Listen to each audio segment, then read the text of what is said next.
ప్రశాంత్ మళ్ళీ గుర్తు చేస్తున్నారు. 2022 జనవరి నుంచి ఎన్డీఎస్ఏ ఏర్పడ్డది కదా. 2022 జనవరి తర్వాత ఎన్డీఎస్ఏ ఏర్పడ్డ తర్వాత 6 సార్లు కూలింది పోలవరం. 6 సార్లు డ్యామ్ ఫెయిల్యూర్స్ అయినాయి. 6 సార్లు అయినా ఎన్డీఎస్ఏ పోలే. ఇప్పటికి 4 ఏళ్ళైనా ఎన్డీఎస్ఏ మర్రి చూస్తలేదు. ఇదే గోదావరి నది, అది ఇంకెక్కడో కాదు, మేడిగడ్డ కిందనే ఉంటుంది. ఇదే గోదావరి నది మీద కట్టిన పోలవరంకు మాత్రం పోదు. ఇది అఫీషియల్ రికార్డ్, ఇన్ఫర్మేషన్ యాక్ట్లో తెప్పించింది, నథింగ్ సీక్రెట్. 7,000 కోట్ల నష్టం తీసుకుపోయినేమో జైలు వేయరట. ఆ 7,000 కోట్ల నష్టం నష్టం చేసినోడు వచ్చి ఎన్డీఎస్ఏ రిపోర్ట్ ఇస్తాడు మేడిగడ్డ మీద 3 పిల్లర్లకు.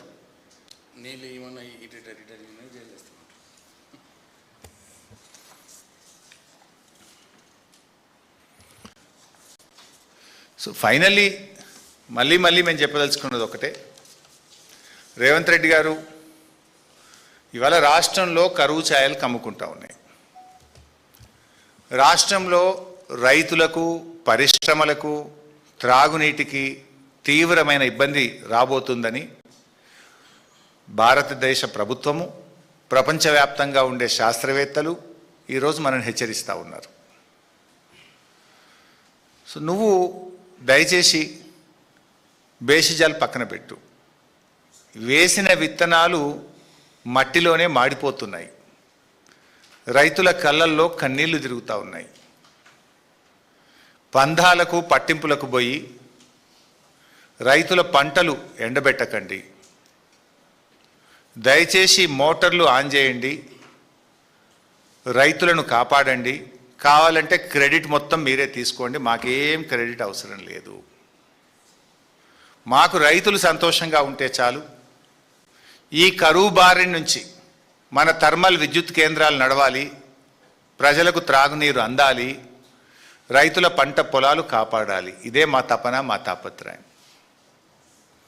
మా మీద కక్షతోని గోదావరి నీళ్లను విడిచిపెట్టకండి, ఒడిసి పట్టండి. మీ ఈగోలు పక్కన పెట్టండి, ప్రతి చుక్కను ఒడిసి పట్టండి. రాష్ట్ర ప్రజలను కాపాడండి. లేదంటే మాత్రం రాష్ట్రంలో ఏర్పడేటువంటి కరువు వల్ల జరిగే పరిణామాలు, ఎండిన ప్రతి పంటకు, రాలిన ప్రతి రైతు కన్నీటి చుక్కకు, ఆగిన ప్రతి గుండెకు,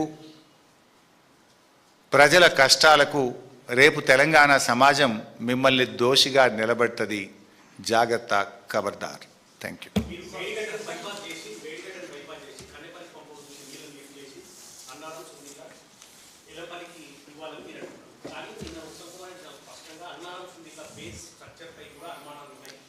అనుమానాలుంటే తమ్మిడిహట్టి టు సుందిల్ల నువ్వు ఎందుకు ప్రాజెక్ట్ డిజైన్ చేసినావు? నువ్వే కదా ప్రెస్ మీట్ పెట్టింది. It's not my press meet. ఆ రోజేమో సుందిల్ల పనికి వస్తుంది, ఇవాళ మేము ప్రశ్నిస్తే నీళ్ళు ఎత్తమంటే పనిచేయదంటవా? నంబర్ 1. నంబర్ 2, నీ రాష్ట్ర ప్రభుత్వ తెలంగాణ ఇంజనీర్లే నీకు లేఖ రాసింది కదా ఎత్తుదామని. నంబర్ 3, రిటైర్డ్ ఇంజనీర్లు కూడా మినిమం డ్రాడౌన్ లెవెల్ మెయింటైన్ చేస్తూ నీళ్ళు ఎత్తండి అని చెప్పినారు కదా. Thank you.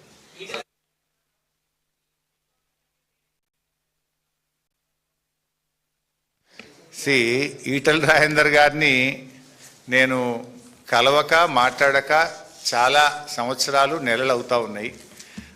రేవంత్ రెడ్డికి ఏంటంటే తను ఇరకాటంలో పడ్డప్పుడల్లా ఎదుటి వాళ్ళ మీద బురద జల్లి తప్పించుకునేటువంటి ప్రయత్నం రేవంత్ రెడ్డి గారు చేస్తూ ఉంటారు. దానివల్ల రాజేందర్ గారు ఆయన ఆలోచనతో ఆయన మాట్లాడి ఉంటాడు. గత ప్రభుత్వంలో ఆయన భాగంగా ఉన్నాడు కనుక ఆయనకి ఈ ప్రాజెక్ట్ మీద అవగాహన ఉంది కనుక, ఆ జిల్లా మంత్రిగా ఆయన పనిచేసింది కనుక ఆయనకు ఉండేటువంటి అవగాహనతో ఆయన మాట్లాడి ఉంటాడు. అంత మాత్రాన ఆయనకు నాకేం సంబంధం? Is different party, I mean a different party.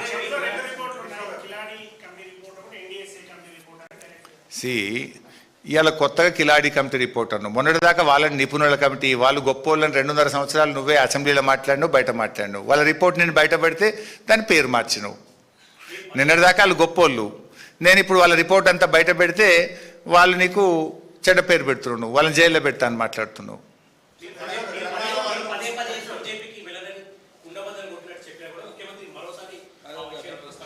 సరే, అది దానికి కూడా సమాధానం చెప్తా. అసలు ఈ రేవంత్ రెడ్డికి నా గురించి మాట్లాడే నైతిక హక్కు ఉందా? నీ జీవితంలో నువ్వు ఎన్ని పార్టీలు మార్చినావు? చొక్కాలు మార్చినట్టు పార్టీలు మార్చిన రకం నువ్వు. నీకు నాకు నా జీవితంలో నా పుట్టుక